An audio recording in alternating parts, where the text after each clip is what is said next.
Hi and welcome to this tutorial on grouping data.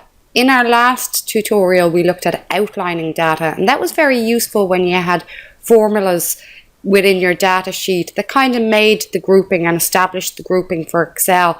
But when you don't have that, you have to automatically group, and that's what we're going to look at in this tutorial. So I want you to open your workbook module 1.3.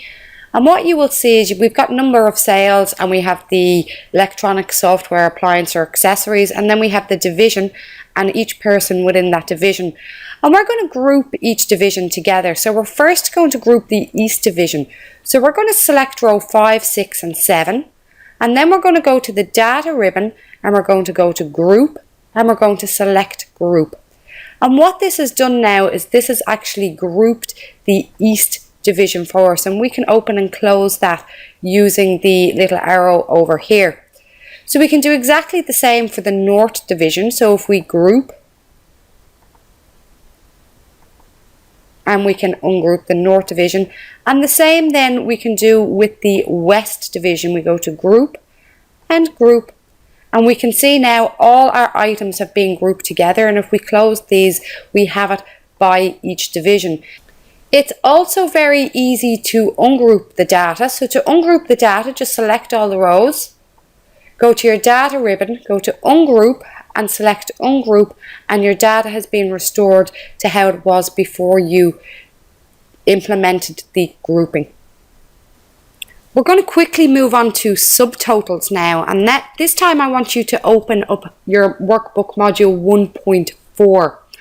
And what you have is this spreadsheet again with total sales, and we have our regions, and we have our quarters, and then we have our sales rep and their sales for that particular region in that particular quarter.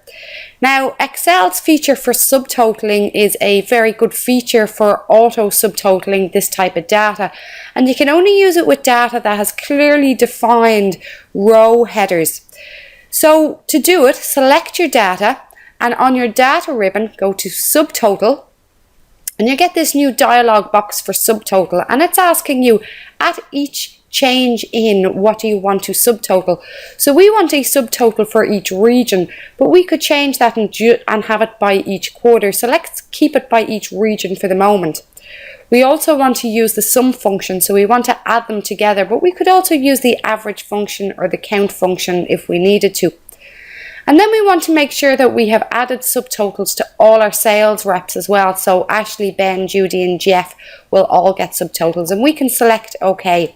And once we select OK, we can see that the outline has been brought in and that subtotals have been inserted for us with the formulas.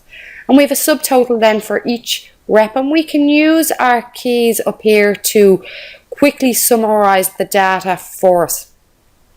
To remove these subtotals is also very simple. Again, in the data ribbon, go to subtotal and remove all, and this will return your data back to normal. I hope you enjoyed this tutorial. Goodbye now.